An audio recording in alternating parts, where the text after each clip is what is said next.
जय हिंद दोस्तों, आपके अपने मैजिक मूवमेंट चैनल में आपका स्वागत है। दोस्तों आज हम हमारे सब्सक्राइबर मिस्टर दीप अहमद सर के सजेशन के अकॉर्डिंग रेडियो वल्ला नेटवर्क लिमिटेड की कंप्लीट स्टडी करेंगे।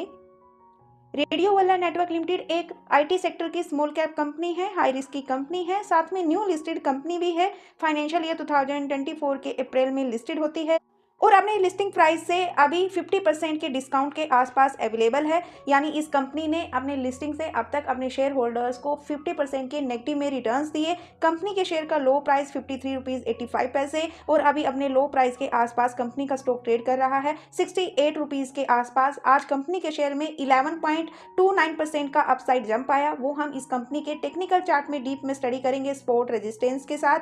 और कंपनी के शेयर का all time high 150 rupees. Radiowalla network limited in store radio और डिजिटल आउट ऑफ होम या DOOH का एडवर्टाइजिंग सोल्यूशन प्रोवाइड करती है। इस कंपनी की services in store radio, corporate radio, digital screen content management और digital audio video ad and productions.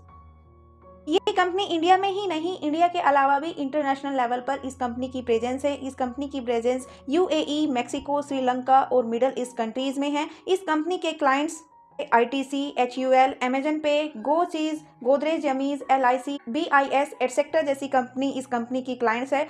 ये company अपना रिवेन्यू सेल्स ऑफ सर्विसेज से जनरेट करती है। दोस्तों ये कंपनी NSE की SME एमर्जिंग प्लेटफॉर्म पर 5 अप्रैल 2024 को लिस्टेड होती है। पब्लिक के लिए इस कंपनी की तरफ से 18.752 लाख इक्विटी शेयर ऑफर में थे। और अभी डिस्कस कर लेते हैं कि फाइनेंशियल ईयर 2025 में कंपनी ने कितना रिवेन्यू और प्रॉफिट जनरेट किया। तो दोस्तों कंपनी रिवेन्यू वाइज तो अपने लास्ट 4 ईयर से कंटिन्यू ग्रो कर रही है। प्रॉफिट कंपनी का स्लाइटली डाउन गया फाइनेंशियल ईयर 2025 में फाइनेंशियल ईयर 2024 के कंपैरिजन में। ओवरऑल लास्ट 4 ईयर से कंपेयर करें तो कंपनी प्रॉफिट वाइज भी ग्रो कर रही है।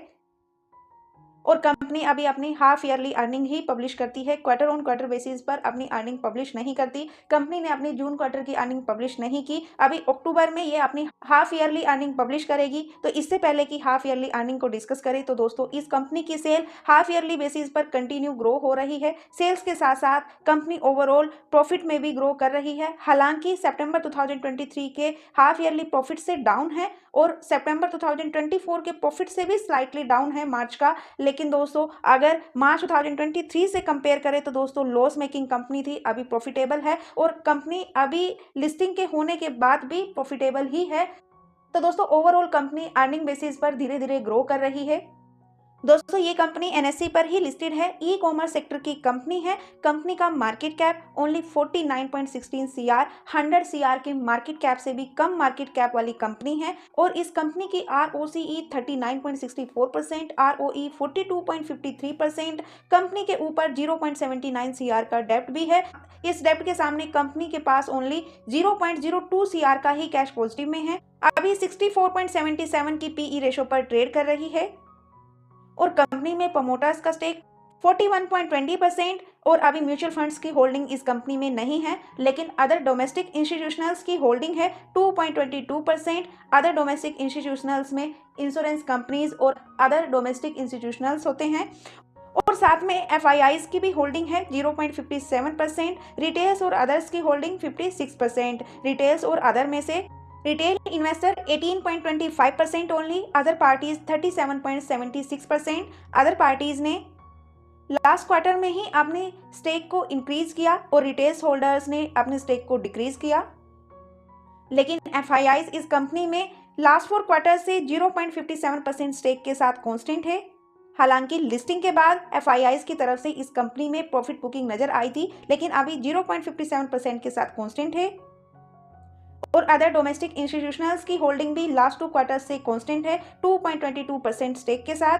और दोस्तों प्रमोटर्स ने भी जून क्वार्टर में इस कंपनी में फिर से अपने स्टेक को स्लाइटली इंक्रीज किया 0.07% स्टेक के साथ। तो दोस्तों प्रमोटर्स इस कंपनी में बाइंग कर रहे हैं, ये कंपनी के लिए एक पॉजिटिव पॉइंट है।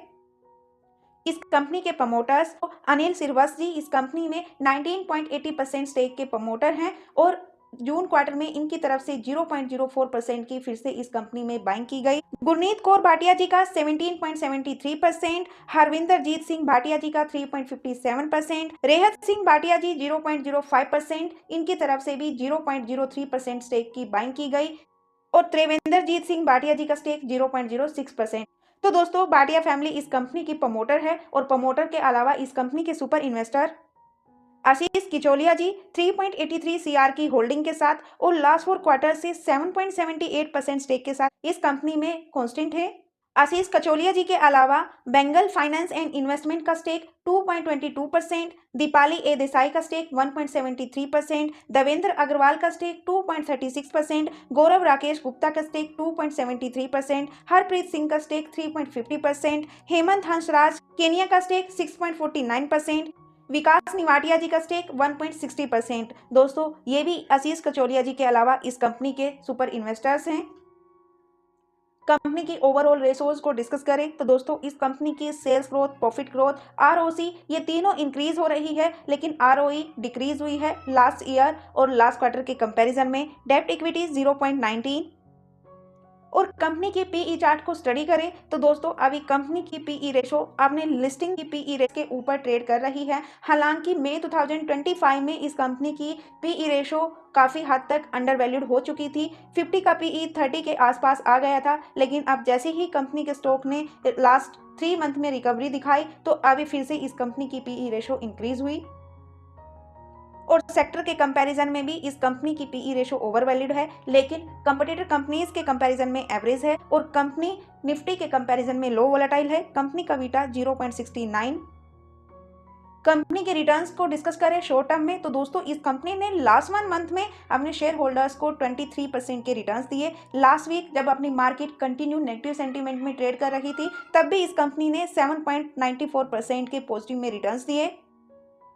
और दोस्तों ये इस कंपनी की कंपटीटर कंपनी है जो कि सभी स्मॉल कैप कंपनीज हैं, लेकिन मैक्सिमम कंपनीज इसके मार्केट कैप से बड़े मार्केट कैप की है। हालांकि सभी माइक्रो कैप कंपनीज ही हैं और कुछ कंपनीज तो इसके मार्केट कैप से भी कम मार्केट कैप वाली है। नेट एवेन्यू टैक तो ओनली 8.37 सीआर के मार्केट कैप की ही कंपनी है। इस कंपनी का मार्केट कैप तो 10 सीआर से भी कम है। तो दोस्तों आप इन कंपनीज के साथ भी इसको कंपेयर कर सकते हो। और इन कंपनीज के अलावा मीडिया, एंटरटेनमेंट, पब्लिकेशन, एंटरटेनमेंट जैसे सेक्टर की कुछ दिग्गज कंपनीज ये भी हैं। आप इन कंपनीज के साथ भी इसको कंपेयर कर सकते हो। ये सभी कंपनीज इसके मार्केट कैप से कहीं बड़ी मार्केट कैप वाली है। हालांकि ये सभी कंपनीज भी स्मॉल कैप कंपनीज, आप इन कंपनीज से भी कंपेयर कर सकते हो। और दोस्तों यदि इनमें से किसी भी कंपटीटर कंपनी या फिर इसके अलावा भी किसी कंपनी या म्यूचुअल फंड के ऊपर आप डिस्कशन चाहते हो तो दोस्तों आप भी दीप अहमद सर की तरह हमें उस कंपनी और म्यूचुअल फंड का नाम सजेस्ट कर सकते हो। हम आपके सजेशन के अकॉर्डिंग भी वीडियो लेकर आएंगे। और यदि आपको हमारे वीडियो और एफर्ट्स पसंद आए तो प्लीज़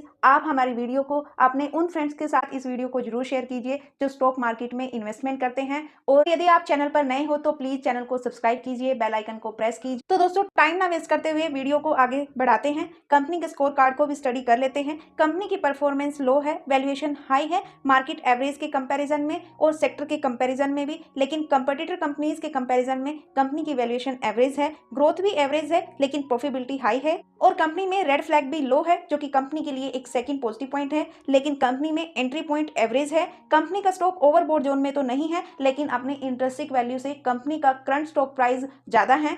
और कंपनी की मैनेजमेंट टीम का भी डिस्कशन कर लेते हैं। इस कंपनी के CFO, executive director, chief executive officer mister Harvinder Jeet Singh Bhatia ji, और इनके पास 30 ईयर से भी ज्यादा का एक्सपीरियंस है। और किरण गुरनानी जी इस कंपनी की company secretary and compliance officer हैं। मिस्टर हरप्रीत सिंह जी इस कंपनी के डिप्टी चीफ एग्जीक्यूटिव ऑफिसर और चीफ ऑपरेटिंग ऑफिसर हैं। मिस्टर अनिल सिरवस इस कंपनी के एग्जीक्यूटिव डायरेक्टर हैं और इनके पास भी 30 ईयर से भी ज्यादा का एक्सपीरियंस है। गुरमीत कौर भाटिया जी इस कंपनी की नॉन एग्जीक्यूटिव डायरेक्टर हैं, इनके पास 20 ईयर्स के आसपास का एक्सपीरियंस है। और मिस्टर नीरज जैन इस कंपनी के इंडिपेंडेंट डायरेक्टर हैं और इनके पास भी 30 ईयर्स से भी ज्यादा का एक्सपीरियंस है। सुनील लूला जी इस कंपनी के इंडिपेंडेंट डायरेक्टर हैं, इनके पास 30 ईयर्स का एक्सपीरियंस है। और अब हम इस कंपनी के टेक्निकल चार्ट को स्टडी करेंगे मई 2024 से लेकर अब तक। दोस्तों इस कंपनी का स्टॉक मई 2024 से लेकर फाइनेंशियल ईयर 2025 तक इस कंपनी का स्टॉक इस जोन में कंसोलिडेट करता रहा। 132 के हाई रेजिस्टेंस और 106 के सपोर्ट के बीच में। हालांकि 132 के रेजिस्टेंस को कंपनी के स्टॉक ने टू टाइम ब्रेकआउट किया, लेकिन दोस्तों सस्टेन नहीं कर पाई। नेक्स्ट डे ही गैप डाउन मार्केट के साथ ओपनिंग होती है और 132 के रेजिस्टेंस के नीचे ही ट्रेड करती है। तो दोस्तों जैसे ही फाइनेंशियल ईयर 2025 की स्टार्टिंग होती है, अपने स्टॉक मार्केट के सेंटीमेंट और नेगेटिव हो जाते हैं और मार्च तक अपनी स्टॉक मार्केट नेगेटिव परफॉर्म करती है। तो इस कंपनी के स्टॉक में भी डाउन ट्रेंड बना रहा। इसने 106 के स्पॉट को भी ब्रेक डाउन किया और 60 रुपीज के आसपास इस कंपनी ने स्पॉट बनाया। मल्टी टाइम इसी स्पॉट पर ही कंसोलिडेट करती रही। इस कंपनी में यहां से बाइंग वॉल्यूम भी आया, 82 के रेजिस्टेंस को टच किया, लेकिन दोस्तों फिर से इस 82 के रेजिस्टेंस से इसमें प्रॉफिट बुकिंग नजर आई और इस कंपनी ने अपने 60 वाले स्पॉट को भी ब्रेकआउट किया और 55 रुपीज के आसपास स्पॉट बनाया और अभी मई 2025 से लेकर अभी तक इसी स्पॉट पर ही कंसोलिडेट कर रही है। हालांकि इस स्पॉट को भी 2 टाइम ब्रेक किया, लेकिन दोस्तों नेक्स्ट कैंडल में ही ग्रीन कैंडल बनती है और इसी स्पॉट के ऊपर ही इस कंपनी का स्टॉक ट्रेड कर रहा है। और आज इस कंपनी में 11.29% का अपसाइड जंप आया क्योंकि अपने स्टॉक मार्केट में आज हरियाली थी। तो दोस्तों अभी तो इस कंपनी का स्टॉक अपने फर्स्ट स्पॉट 55 रुपीज 63 पैसे के आसपास ट्रेड कर रहा है। तो इसका जो अभी फर्स्ट रेजिस्टेंस रहेगा 88 रुपीज 32 पैसे रहेगा। सेकंड रेजिस्टेंस जो कि इसका स्ट्रॉन्ग रेजिस्टेंस रहेगा 106 रुपीज और थर्ड रेजिस्टेंस रहेगा 132 रुपीज। ये भी इस कंपनी का स्ट्रॉन्ग रेजिस्टेंस रहेगा क्योंकि इसको 2 टाइम पहले ब्रेकआउट किया लेकिन सस्टेन नहीं कर पाई। और बात करें इस कंपनी के कंक्लूजन की, तो दोस्तों इस कंपनी के फंडामेंटल्स टेक्निकल्स को डीप में स्टडी करने के बाद मेरे ओपिनियन से इस कंपनी में अभी 55 से लेकर 60 रुपीज के बीच में फ्रेश एंट्री के आसार बनते हुए नजर आ रहे हैं, लेकिन स्मॉल अमाउंट के साथ, क्योंकि दोस्तों 50 सीआर के भी मार्केट कैप से भी कम मार्केट कैप वाली कंपनी है, हाई रिस्क की कंपनी है।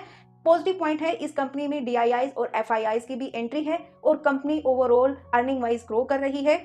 हाई रिस्क की कंपनीज में बिल्कुल स्मॉल अमाउंट के साथ ही इन्वेस्टमेंट करनी चाहिए। बाकी दोस्तों मेरी तरफ से किसी भी स्टॉक के लिए किसी भी टाइप की कोई रिकमेंडेशन नहीं है, ये जस्ट मेरा ओपिनियन है। इस कंपनी के फंडामेंटल्स टेक्निकल्स को स्टडी करने के बाद एजुकेशनल पर्पज से आप मेरे ओपिनियन को रिकमेंडेशन ना समझे। आप स्टॉक मार्केट में कोई भी डिसीजन लेने से पहले सेबी से रजिस्टर्ड एनसिस या फिर अपने फाइनेंशियल एडवाइजर की एडवाइस जरूर ले। तो दोस्तों आप इस कंपनी के बारे में क्या राय रखते हो, अपनी राय को कमेंट बॉक्स में जरूर शेयर कीजिए। और दोस्तों यदि आपको हमारी वीडियो में कुछ कमी नजर आए तो प्लीज उसका भी फीडबैक दीजिए ताकि हम आपको और अच्छा कंटेंट प्रोवाइड करा सके। बाकी दोस्तों यदि आपको हमारे एफर्ट्स पसंद आए तो प्लीज वीडियो को लाइक शेयर एंड कमेंट करना ना भूलें। चैनल पर नए हो तो चैनल को सब्सक्राइब कीजिए, बेल आइकन को प्रेस कीजिए। अभी तक हमारे साथ बने रहने के लिए बहुत बहुत धन्यवाद दोस्तों। मिलते हैं नेक्स्ट वीडियो में, तब तक के लिए प्लीज लाइक कर दो।